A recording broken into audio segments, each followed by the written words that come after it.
আগামী ঈদুল ফিতরের আগে আমাদের সমাজে যেন শতভাগ দেওয়া হয়।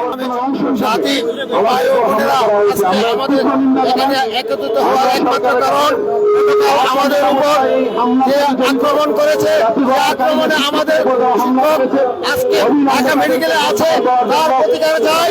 পাশাপাশি আমরা এমপিভুক্ত শিক্ষকদের যে আন্দোলন, সে ন্যায় সত্যত আন্দোলন এখনো সরকার বাস্তবায়ন করে নাই। আমাদের কথা হলো যে আমাদের স্কুলে ফান্ড আছে, সেই ফান্ডগুলো নিয়ে যাক এবং আমাদেরকে জাতীয়করণ করে দেব।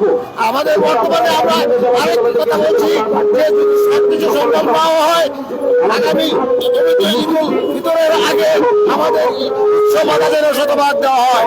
সংগ্রামী বন্ধুগণ, আমাদের দাবি দেওয়া বাড়ি ভাড়া বৃদ্ধি, আমাদের দাবি দেওয়া সরকারি নীতিমালা অনুযায়ী বাড়ি ভাড়া দেওয়া, আমাদের দাবি দেওয়া সরকারি নীতিমালা অনুযায়ী মেডিকেল ভাতা দেওয়া।